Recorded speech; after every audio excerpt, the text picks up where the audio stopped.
Ok, penso que agora já esteja tudo a funcionar. Olá, muito bom dia a todos. Bem-vindos a mais um webinar. Digam-me, por favor, se está tudo ok com a stream.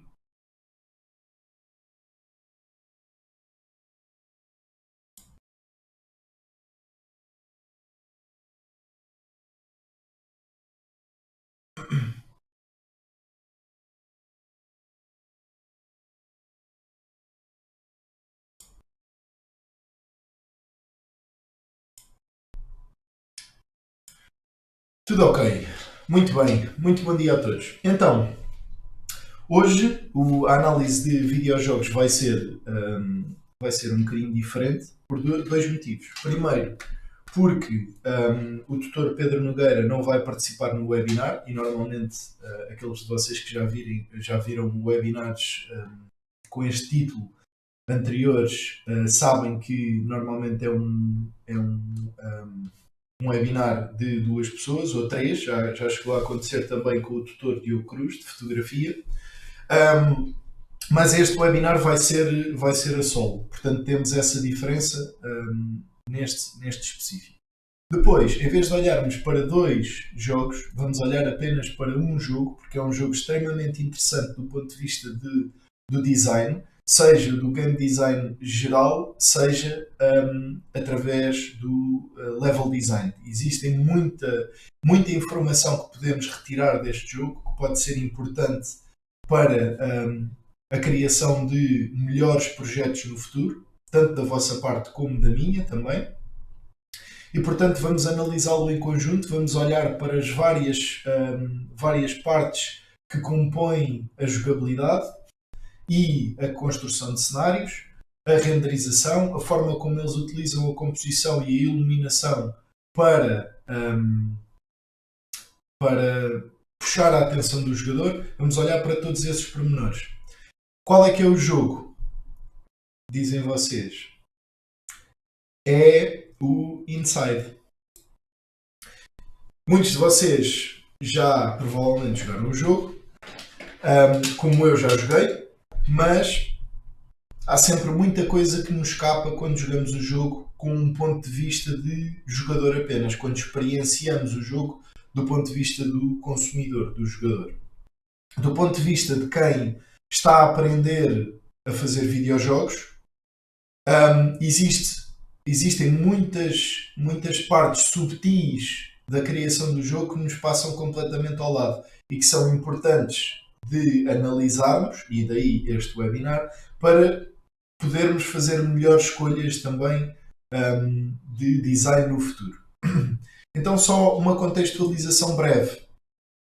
O Inside é um jogo feito pela Playdead, que é um jogo, ou que é um estúdio de Copenhaga, portanto Dinamarca, e essencialmente é um estúdio que é composto por designers, por criadores, animadores, portanto criadores de conteúdo audiovisual e não tanto programadores. Salvo erro, existem aqui 2, 3 artistas técnicos, mais um programador de gameplay, ou dois. Portanto, a equipa de programação não é muito grande.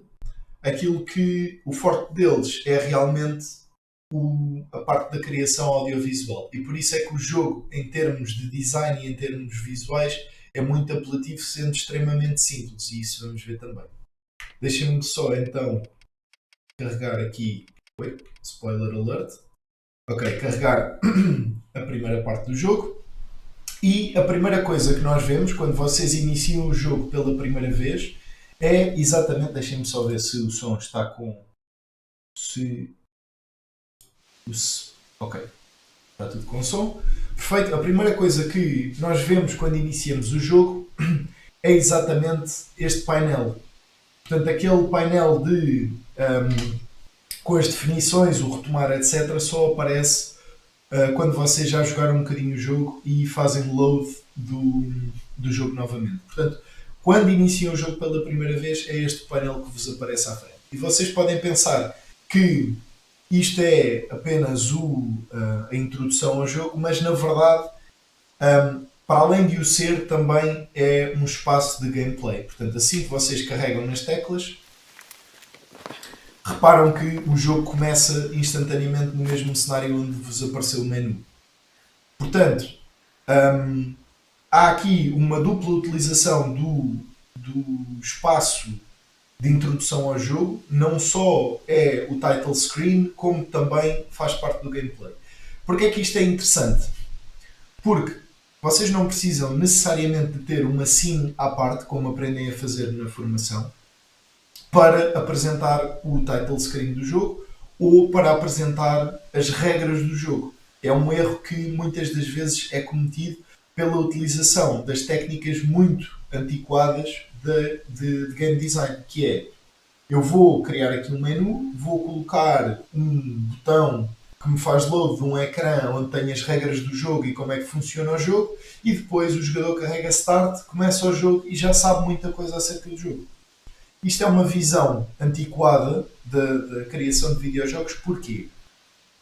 Porque há uns anos atrás, e desculpem estar só a fazer esta parte, mas eu acho que é mesmo importante. Há uns anos atrás, quando vocês compravam um jogo ou faziam um download de um jogo porque compravam digitalmente, que era raro, normalmente era sempre cópias físicas, quando vocês começavam a jogar o jogo, liam o manual antes e liam as regras do jogo antes, porque era algo novo, era algo muito interessante. Raramente compravam um jogo e quando compravam queriam esmiuçar a informação ao máximo.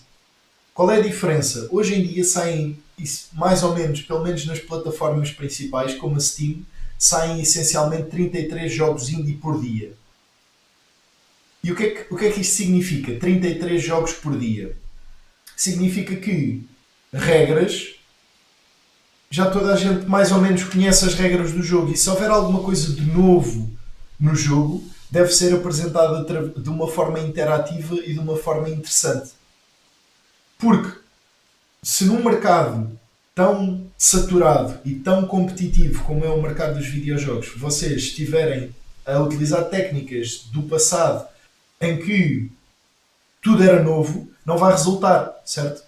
Porque já passou, já não existe esse tipo de entusiasmo pelos videojogos à partida. Então, esta é uma boa forma de vocês introduzirem o jogo, porque é interessante e dá ao jogador a ideia de: ok, podes começar a jogar, não te vou amassar com o menu, não te vou amassar com loading screens, podes começar a jogar e, através do gameplay, vamos perceber como é que o jogo funciona. E isso é uma forma muito mais interativa de explorar a experiência de jogo.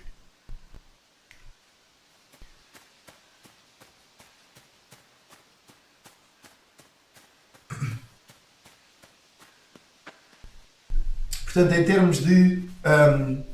termos de world building ou de construção, o que é que nós vemos neste momento? Portanto, esta personagem, que nós não sabemos à partida quem é uma personagem que está incluída num mundo meio sombrio, meio misterioso, não é? Nós ainda não aprendemos nada acerca deste mundo, mas conseguimos perceber que é algo de porque é que começamos o jogo dentro de uma floresta, certo? É meio estranho.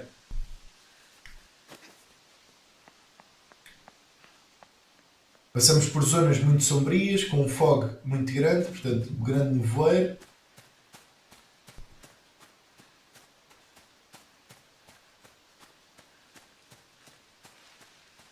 E é aqui que começamos a ter ou que os designers nos dão a primeira introdução àquilo que acontece dentro do jogo. Reparem que até agora vocês andaram sempre numa zona controlada e fechada por estas barreiras. Portanto, eu posso voltar para trás e posso fazer aquilo que eu quiser de uma forma controlada e posso explorar os meus controlos da forma que eu quiser, certo? Não há nada que me possa magoar, não há nada que me possa fazer perder o jogo. Eu estou simplesmente a explorar um cenário e a perceber como é que a minha personagem funciona. Portanto, o que é que eles fizeram aqui? A parte introdutória do jogo é não só o title screen, como um espaço seguro para o jogador poder experimentar os controlos. E isto é extremamente importante para vocês darem ao jogador uma forma dele experienciar o jogo sem começar a entrar nas partes mais complexas de gameplay.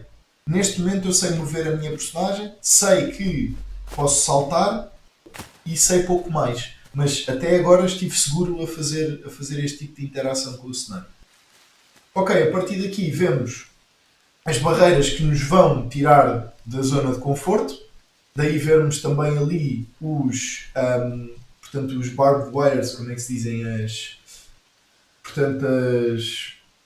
os picos ali por cima. Portanto, sabemos que é uma zona de conflito ou uma zona de alta segurança. Por isso é que tem ali aquelas barreiras com os pinhos no fio metálico. E temos também sombras ao fundo a movimentarem-se no meio do nevoeiro, que acrescenta arames farpados. Obrigado, Ricardo.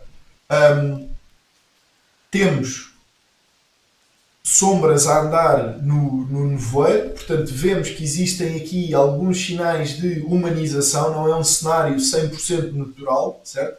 Existem aqui construções humanas, existem caminhões, existem pessoas a passar e nós não sabemos ao certo ainda se é um sítio onde nos sentimos seguros ou não.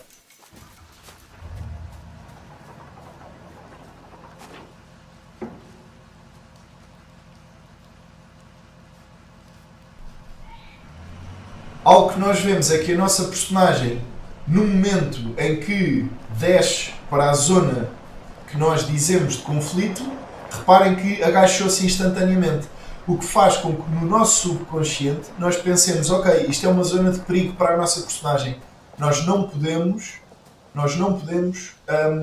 confiar nas pessoas que aqui estão. O que é que percebemos também? Que a nossa personagem é uma criança. Até agora, até poderia ser minimamente perceptível pelas dimensões da nossa personagem, mas reparem que nós não podemos afirmar isto de uma forma, ou não podemos tomar isto como certo sem termos referências. E neste momento temos a referência que são os outros humanos que estão no cenário. Portanto, aqueles dois que estão ali a falar são então adultos e nós somos uma criança. Se repararem também, existe aqui uma grande técnica utilizada em termos de design, neste caso específico character design, que é ninguém tem face e a forma como arranjaram de distinguir a nossa personagem é um ligeiro tinte da camisola.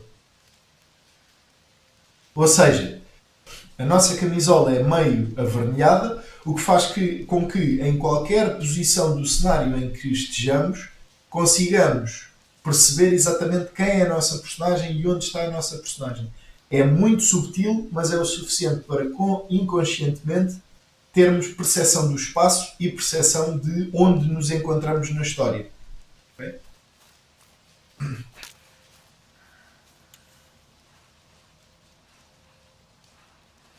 Existe aqui um uso grande de volumetria.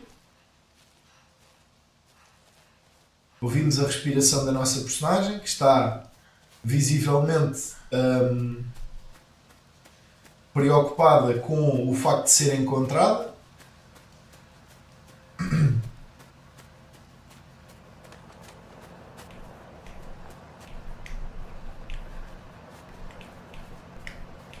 E eu agora preciso só de, como eu joguei isto com comando, perceber, ok, pronto.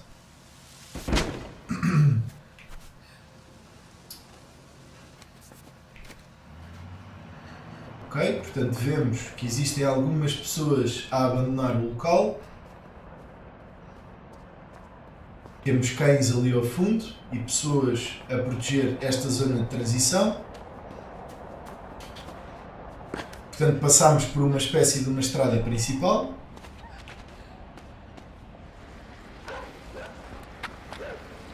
Os cães detectaram detectaram movimentos, portanto conseguimos ouvir o ladrar lá ao fundo, é algo que vai aumentando a imersão, portanto nós cada vez mais ficamos preocupados com a nossa personagem, ok? Isto é uma técnica muito utilizada nos filmes e que é muito bem passada para o gameplay, que é aumentar o conflito de uma forma progressiva, introduzindo cada vez mais pequenos elementos de preocupação para com a nossa personagem, o que faz com que nós criemos esta ligação emocional com a personagem que é essencial para que este tipo de jogo funcione, porque isto é um jogo narrativo em que não existe diálogo, portanto está a haver uma história que está a ser contada através do cenário apenas, do level design e do world building, e do character design, claro, e que nós experienciamos de uma forma muito pessoal, muito emocional, de ligação com a personagem. E se fosse eu que estivesse aqui, e reparem que vocês não sabem nada acerca da personagem, e o uso da camisola vermelha e o facto de ser uma criança faz com que vocês sintam uma ligação de preocupação com uma personagem que vocês nem sequer conhecem, que nem sequer têm uma face. Portanto, vocês, podia ser a pior criança do mundo, podia ser um destruidor de mundos. É óbvio que isto é um exagero ou que é uma utopia o que eu estou a dizer, mas podia ser a pior pessoa do mundo, mas como é uma criança e como se destaca pelo tinte vermelho na camisola, vocês assumem que é algo com o qual devem preocupar-se. E isto não aconteceria se fosse, por exemplo, um homem de 2 metros com um aspecto muito assim tipo curvado e com uma linguagem visual que vocês associariam a um vilão, por exemplo. Isso já não funcionaria, o jogo já não funcionaria. E portanto, às vezes pode parecer que existem coisas no jogo que são porque tive esta ideia de é uma criança de camisola vermelha, mas não funciona assim. Tudo é pensado, tudo deve ser levado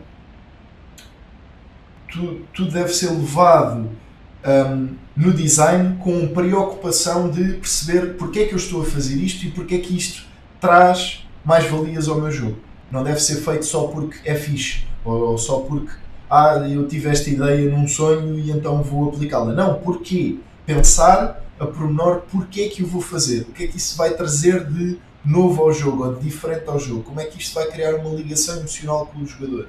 É isso que vocês têm que pensar também nos vossos jogos.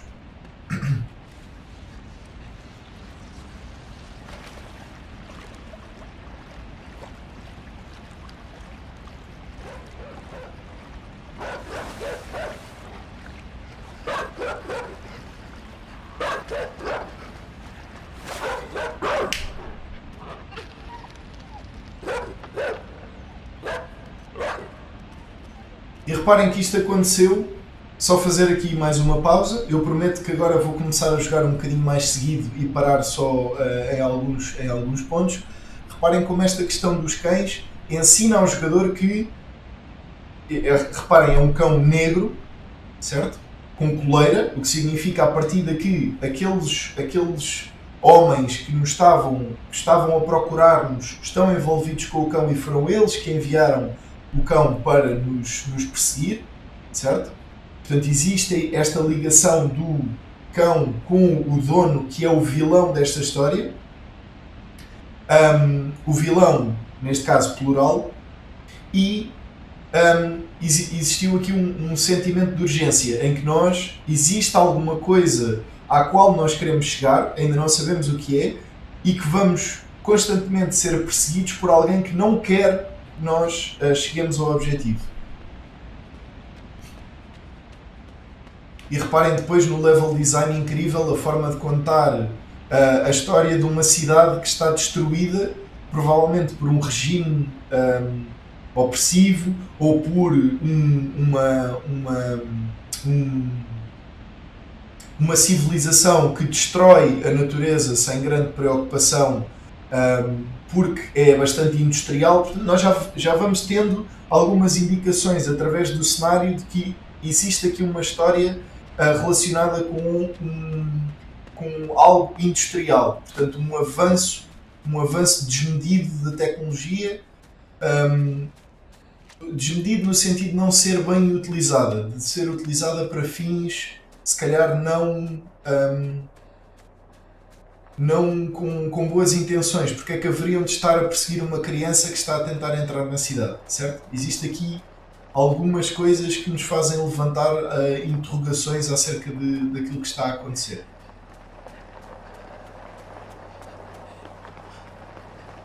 Portanto, a personagem, reparem que eu não estou a fazer nada de diferente, mas a minha personagem está a andar cada vez mais rápido.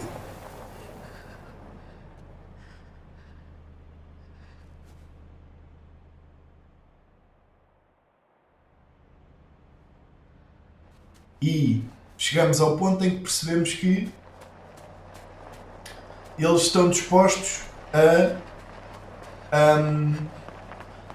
portanto, a meter a personagem numa situação de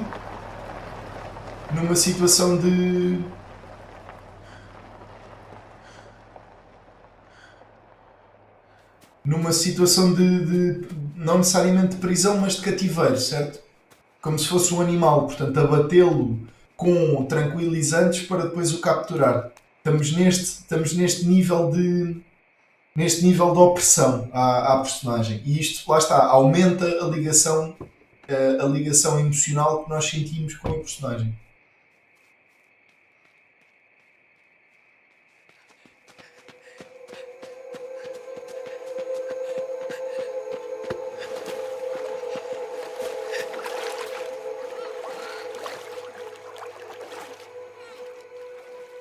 E reparem que isto escala tão rápido que há bocadinho estávamos a disparar à nossa personagem com um tranquilizante e agora já nos estão a apertar o pescoço. Portanto, percebemos que isto não é brincadeira. Aquilo que está a acontecer e o papel da nossa personagem num eventual desenrolar não é brincadeira. Portanto, algo muito, muito estranho se passa neste mundo que é diferente daquilo que nós estamos habituados na nossa sociedade.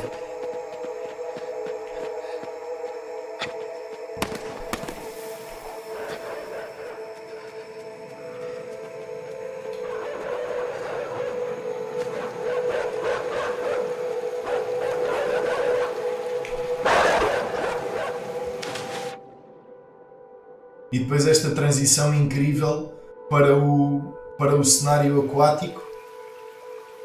Pronto, isto depois em termos de execução técnica também é incrível. Portanto, é um trabalho extraordinário tanto dos artistas como dos artistas técnicos. A animação é extremamente bem polida, a composição é espetacular, a escolha das cores, a volumetria, é tudo de uma mestria impressionante em termos de execução. E é por isso também que teve o sucesso que teve. Não é só pelo design, não é só pelo level design, é também pela forma como a cor e as pequenas escolhas em relação à apresentação do jogo ao jogador fazem com que tudo isto funcione. Portanto, não existe um objeto de interesse, é o jogo inteiro, é um artefacto de interesse e de história interativa, narrativa interativa.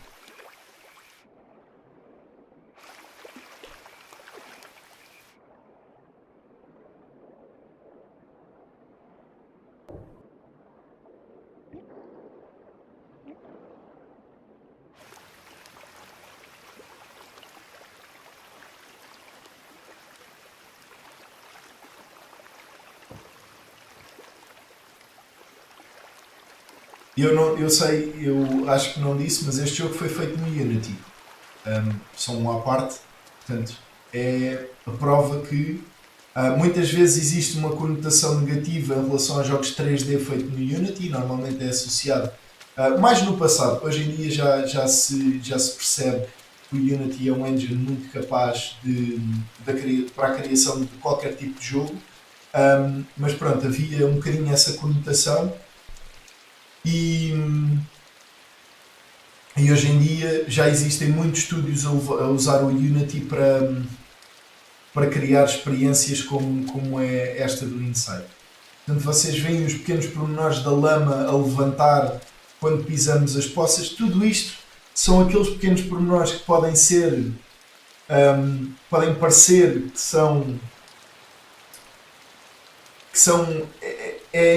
informação ou trabalho a mais para um jogo que é relativamente simples em termos de jogabilidade, mas se assim não fosse, o jogo perdia o interesse porque tornava-se demasiado simples e todos estes pequenos pormenores fazem com que o jogo se torne interessante em termos de design.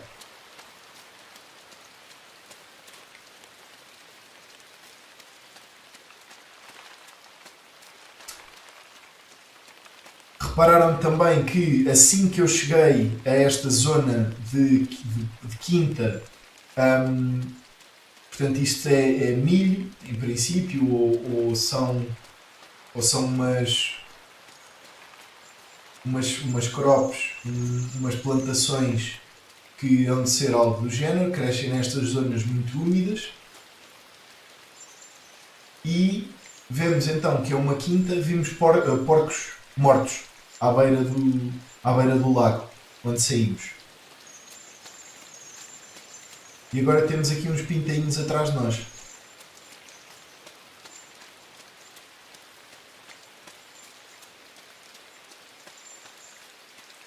Pois este dramatismo da luz volumétrica a incidir sobre os porcos que estão mortos, muito provavelmente conseguem retirar daqui que ou existe um grande nível de poluição ou então existe muita fome.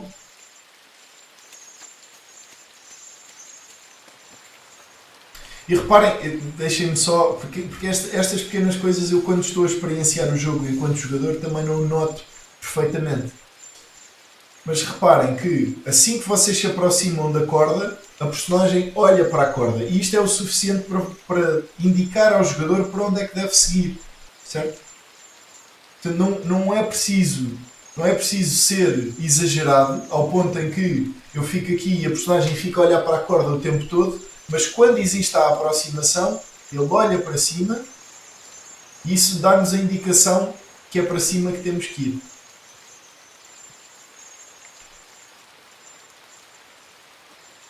Bem, desculpem, portanto agora eu queria subir e ele está a saltar. Okay.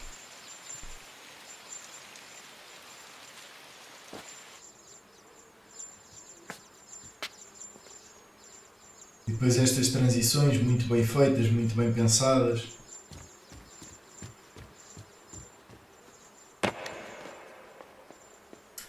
Portanto, vemos aqui uma máquina, isto depois, lá está, é um jogo de puzzles. Nós vemos uma máquina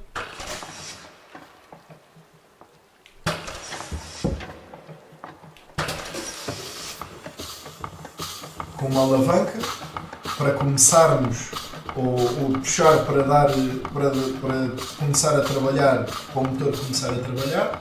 Vemos uma caixa que precisamos para subir para esta parede, não conseguimos lá chegar de outra forma.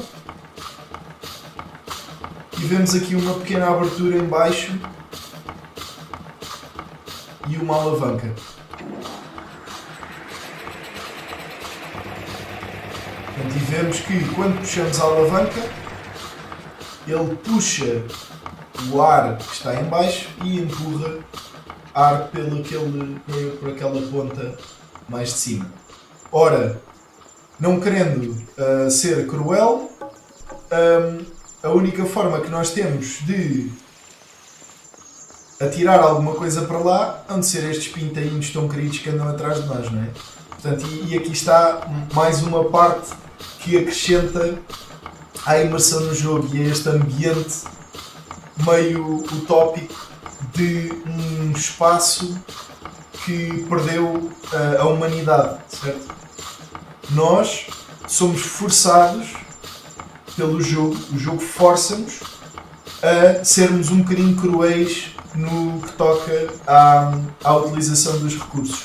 Neste caso, recursos que são naturais, que são os pintainhos.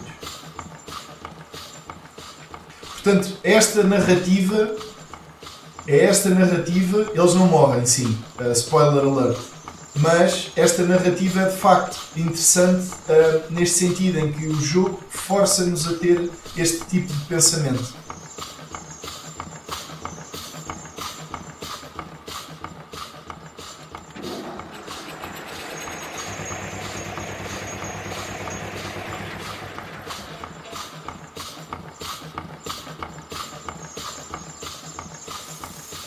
Não, eles não morrem, eles não foram assim tão cruéis, mas sim, estamos a empurrar.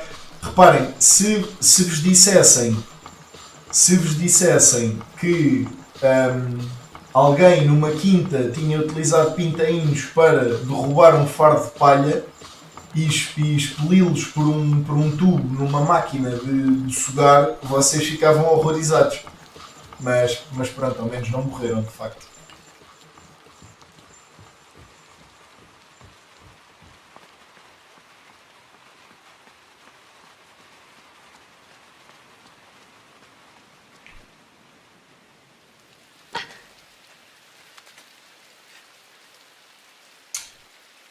Ok, e é aqui que nós percebemos que existe algo para além de. Alguém dizia há pouco, de facto, que uma doença, portanto, o Cláudio Freitas. Portanto, isto não precisa de ser necessariamente uma doença, mas existem larvas, existe muita corrupção neste mundo. Ao fim e ao cabo é isto que simboliza a utilização das larvas e dos animais mortos a serem comidos pelos decompositores, que são as larvas, que são os fungos, esse tipo de coisas, que é...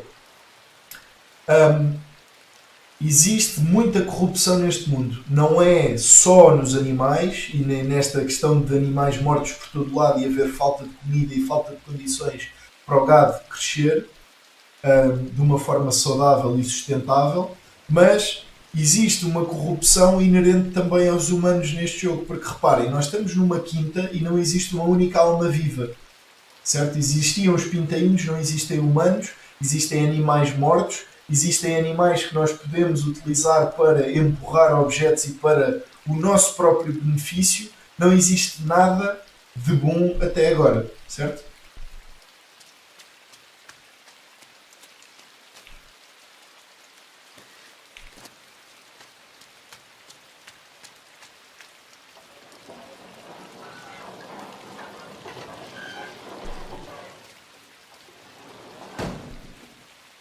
Uma boa transição de nível é aquilo que vocês vão ver agora, que é o mundo. Reparem que o mundo é open world, certo?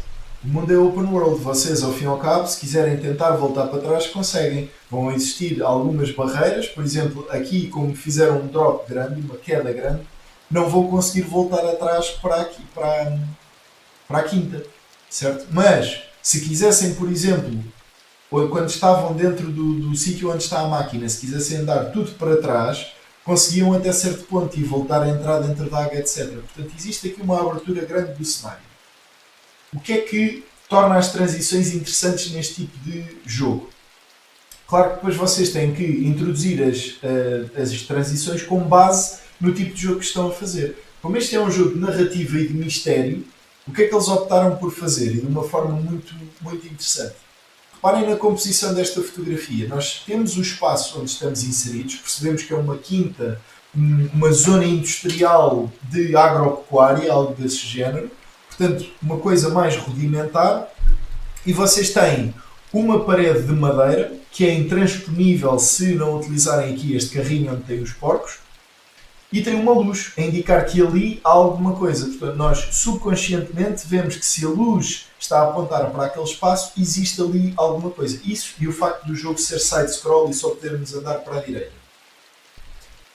Depois, como é que a transição funciona? Nós passamos de uma composição em que metade do cenário do lado direito é 100% castanho escuro / preto, porque temos aqui esta zona então deixem-me só colocar aqui deste lado. De facto é o melhor sítio para eu estar. Reparem que nós temos daquele lado, metade do ecrã é praticamente castanho escuro e preto da barreira que temos à nossa frente, certo? E no momento em que nós saltamos e transicionamos, ele vai-nos dando, vai trocando. Portanto, neste momento é do lado esquerdo que temos a parte escura, o que significa que abre-nos o lado direito e transiciona o cenário de uma forma inteligente, passando o desconhecido da direita para o passado, que era o tal, ou que neste momento, se eu quisesse andar para a esquerda, seria também o desconhecido, passa para a esquerda, abrindo-nos o lado direito para progredir mais uma vez no nível. E o mesmo se passou na quinta, quando nós saltámos para a janela, ele fez uma transição de um espaço que estava fechado e que não trazia grande informação em termos visuais para um espaço aberto e de exploração.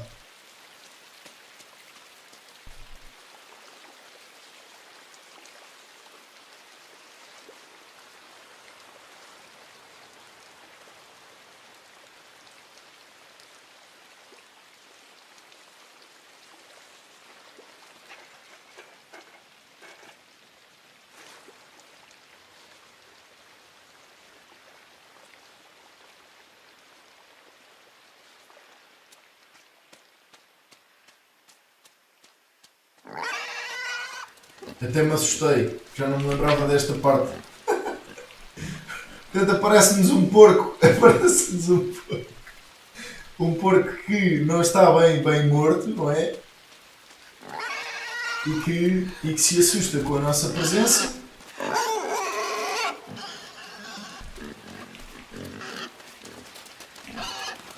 E nós temos que fazer aqui um pequeno jogo de...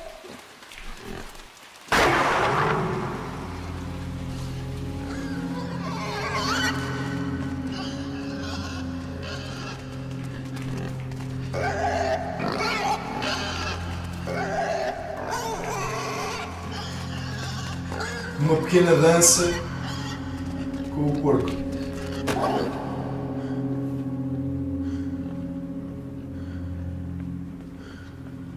E entra uma música ambiente intensa e percebemos que, para além dos porcos, existem também aqui umas pessoas que estão meio em modo vegetal.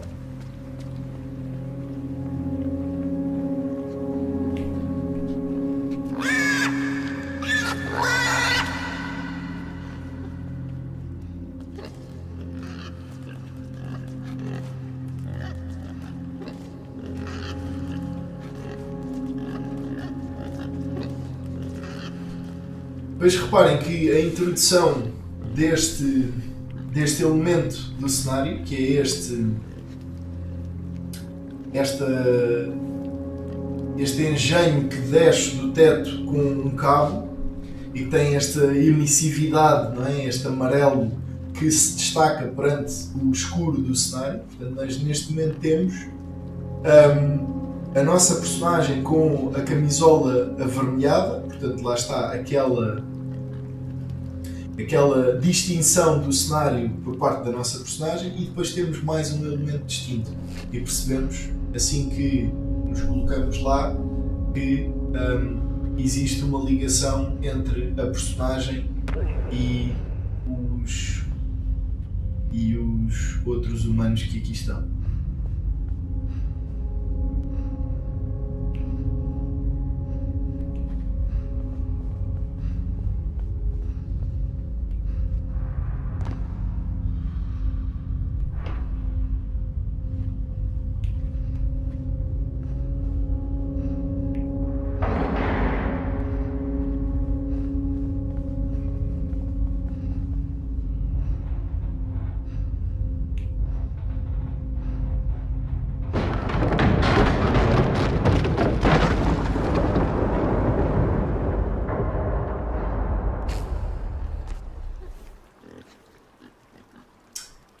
E portanto, aqui percebemos o quê?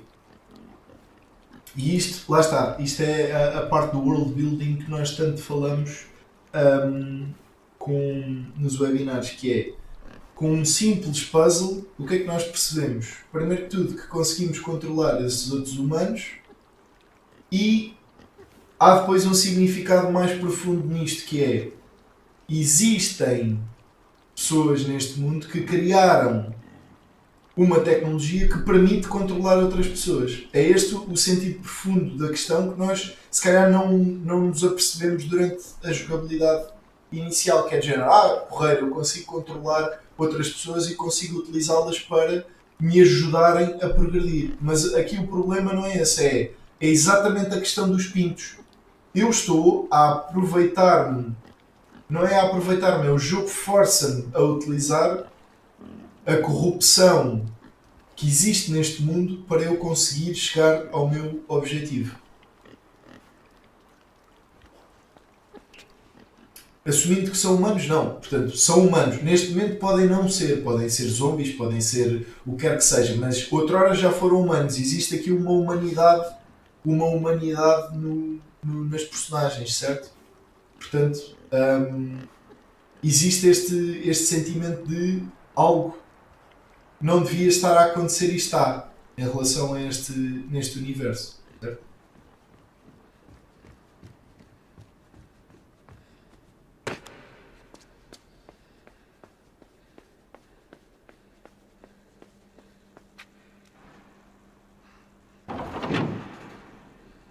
Pronto, falando de transições, reparem só o que é que aconteceu. Tínhamos uma zona completamente fechada, preta, certo? Preto e castanho escuro, aquele cinzento, aquela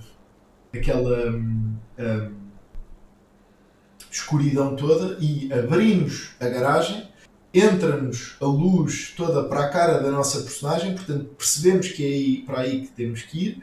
Existe também uma luz de cima que nos indicava o caminho para onde tínhamos que progredir antes de termos a garagem aberta, ou a porta aberta, e no momento em que passamos, reparem na transição.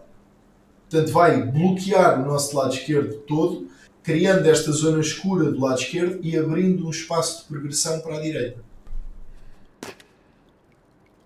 Isto é uma boa transição.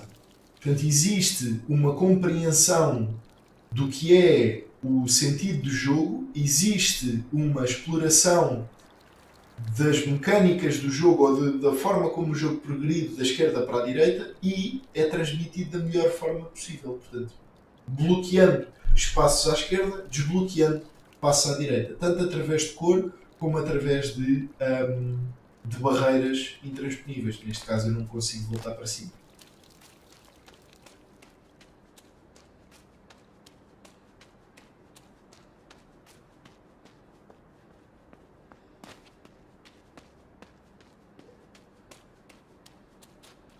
E reparem só nesta imagem. Porque é que o jogo se intensifica ao ponto de perceberem que são de facto humanos e que existia uma vida normal antes de alguma coisa que nós ainda não nos apercebemos o que é. Reparem que existem pássaros a passar da direita para a esquerda. Isto é de propósito. Isto não é só porque o vento está daquele lado. Não.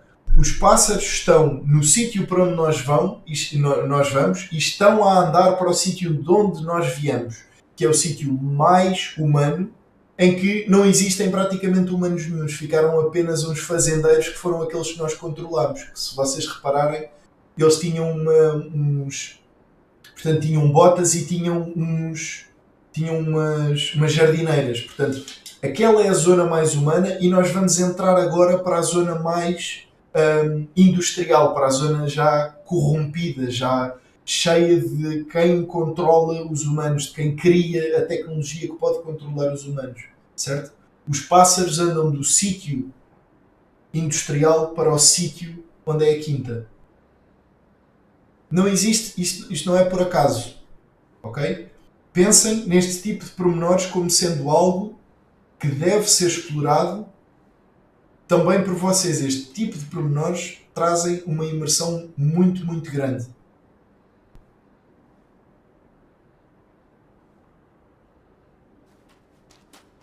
E pronto, e lá está. E nós vamos exatamente para a Toca do Lobo, entre aspas.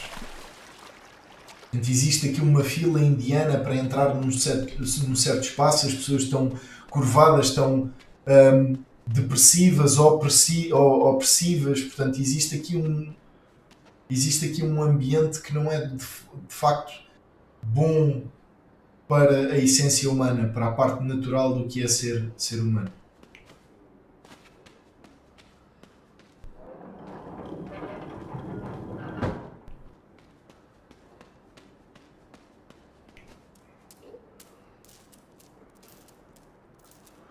E lá está, mais uma vez, transições.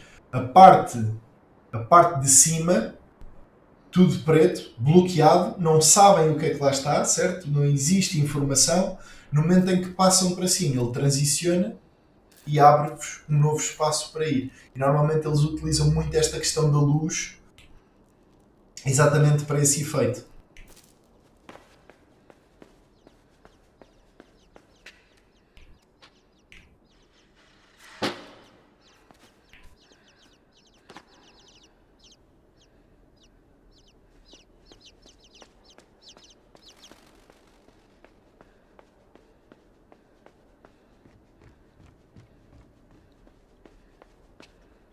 Reparem como a personagem olhou para cima no momento em que estavam a andar para a direita. Portanto, ele dá uma ligeira inclinação da cabeça para cima e a câmara também aponta um bocadinho para cima para vocês perceberem que existe um ponto de interesse lá em cima.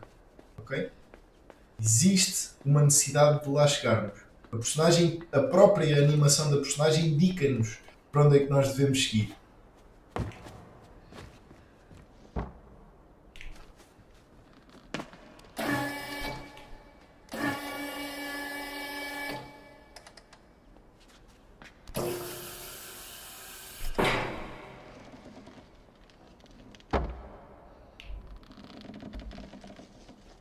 Portanto, vemos aqui estes dois pilares que não nos permitem rodar a nossa caixa.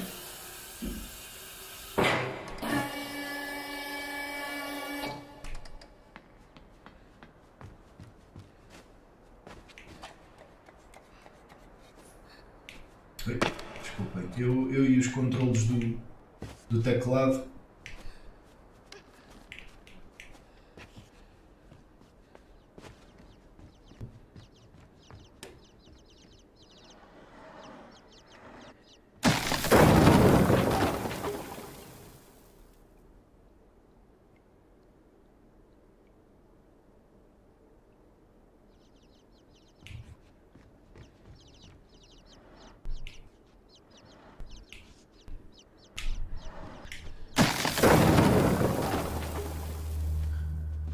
E depois são puzzles extremamente simples. É só, reparem, é um puzzle com base no timing que nós temos que ter para sair do sítio. Não é nada de extraordinário, mas é o suficiente para trazer interesse ao jogo e à narrativa. Na verdade, aquilo que eles estão a fazer é só contar uma história. Os puzzles são uma forma de nós interagirmos com o cenário e percebermos que avançamos no jogo de uma forma progressiva e interativa. Mas o foco aqui é a história.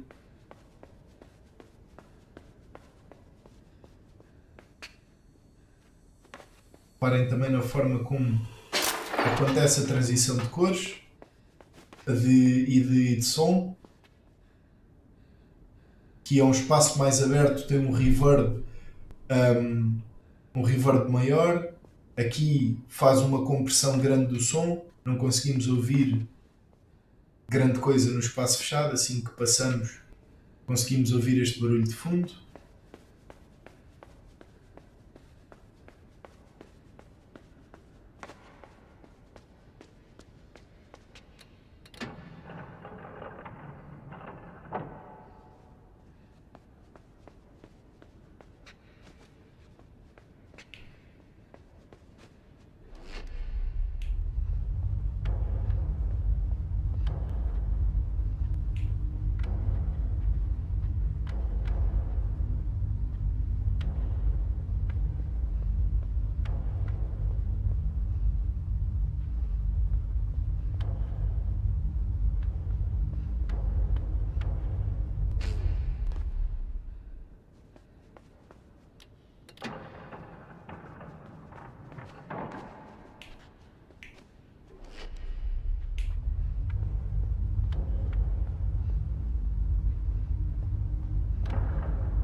Claro que depois o jogo é extremamente fluido e funciona muito bem enquanto narrativa, porque as animações também são incríveis, muito fluídas. O cenário interage perfeitamente com a personagem, os ângulos de câmara são muito bons, representam exatamente aquilo que é pretendido. Portanto, existe ali uma fila indiana para entrar neste espaço e nós estamos a entrar pela porta do cavalo, entre aspas. Portanto, existe ali uma entrada secreta que nós estamos a utilizar, e os puzzles servem exatamente para nós conseguirmos desbloquear o caminho que nos leva até ao centro da narrativa, ao objetivo da personagem, que nós ainda não sabemos qual é. Existe ali um controle de fronteira, portanto existe alguém que está a controlar quem entra.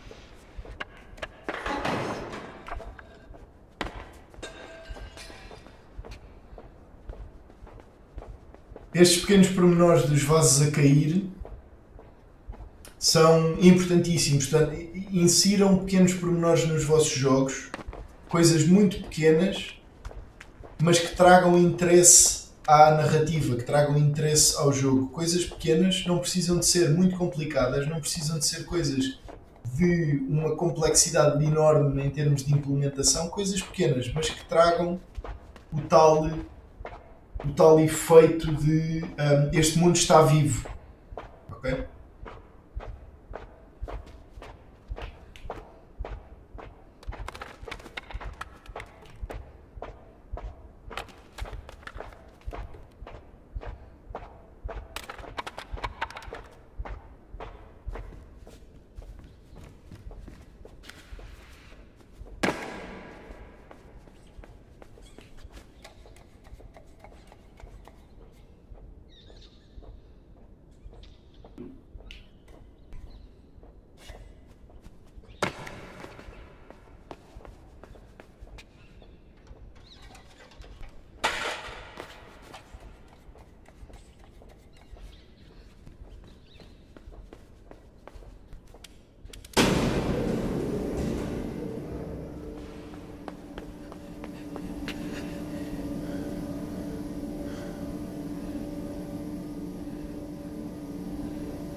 Reparem aqui num pequeno pormenor que foi, assim que eu liguei a eletricidade, os robôs começaram a funcionar e as pessoas que estavam no chão fizeram uma espécie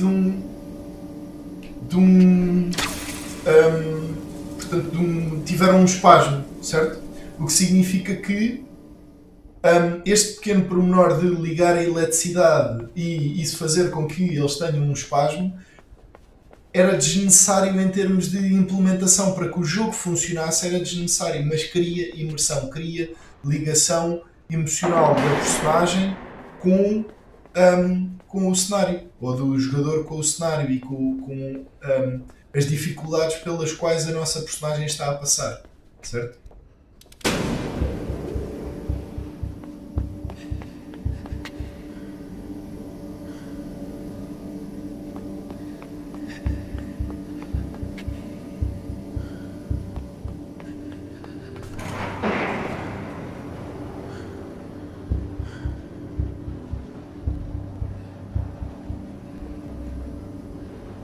E depois a respiração, o jogo é mesmo muito bom, e para aqueles de vocês que ainda não jogaram o jogo, eu sugiro que o façam e que parem regularmente para prestar atenção àquilo que está a acontecer no cenário.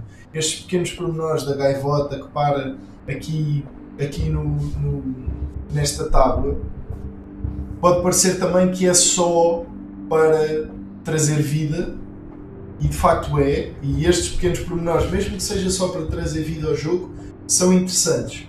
Mas vocês vão perceber no fim do jogo que o facto de terem uma gaivota aqui em específico,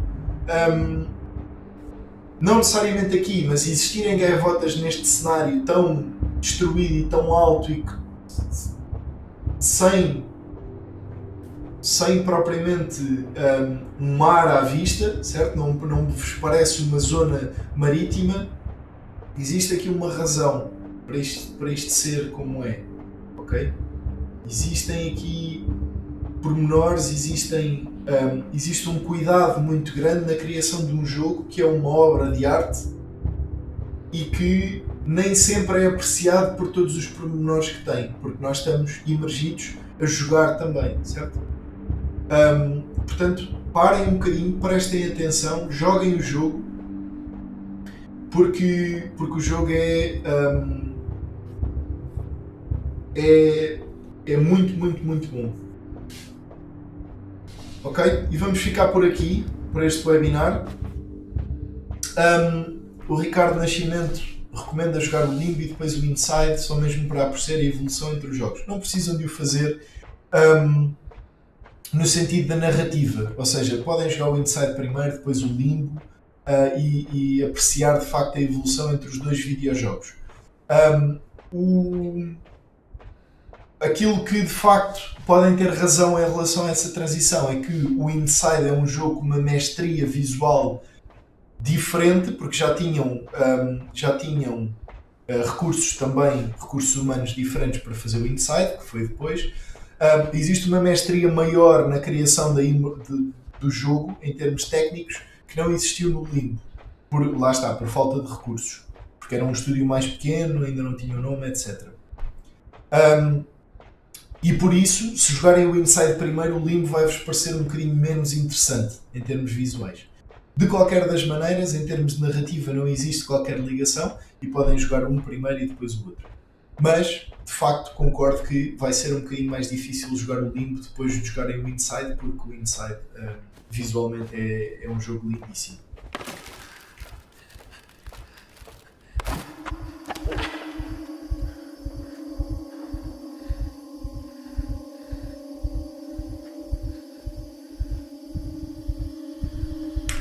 E com esta transição acabamos este webinar. Eu não quero mostrar-vos o que é que acontece a seguir, porque vocês devem jogar o jogo, principalmente se o vosso foco na formação for também aprender como é que se faz uma boa direção artística de um jogo, se quiserem aprender como é que se utilizam as cores de forma a tornar o jogo interessante, se quiserem aprender um bocadinho mais sobre game design, analisem o jogo de uma forma analítica, parem um bocadinho em cada zona de transição, quando sentirem que a personagem está segura, durante um bocadinho parem e apreciem o momento que tiveram dentro do jogo, a imersão, a emoção que sentiram e como é que isso poderia ser passado para o vosso jogo. Ok? Pronto, espero que tenham gostado. Foi um webinar um bocadinho diferente. É sempre mais interessante quando nós temos um webinar em conjunto, ouvir também as opiniões do tutor Pedro Nogueira em relação à parte artística, também trazem outro tipo de magia a estes webinars. Eu poderia falar de uma forma um bocadinho mais técnica, mas a parte técnica não é tão interessante, ou melhor, é interessante, mas demorava muito mais tempo a fazer, portanto optei por uma parte mais virada para o design e vamos, se calhar, se vocês quiserem, vamos marcar outro webinar de continuação de análise do Inside e falar um bocadinho mais sobre a parte artística, se vocês quiserem, já com o Dr. Pedro Nogueira. Ou então vamos abordar outro jogo, porque existem tantos e tão bons que podemos fazer como acharmos melhor na altura. Vamos por aí. Era interessante continuarmos? Ok, então fazemos o seguinte. Aqueles de vocês que quiserem a continuação do Inside, mandem mensagem pelo Discord ou mensagem no campus com essa informação, e se houverem vários interessados na continuação do Inside e falarmos sobre a parte artística um bocadinho mais a fundo, numa segunda parte, nós assim o faremos. Está bem? Pronto. Desejo-vos uma continuação de um bom estudo, um excelente fim de semana para vocês, joguem o Inside e vemo-nos novamente para a semana com mais um webinar. Tá bom? Até à próxima.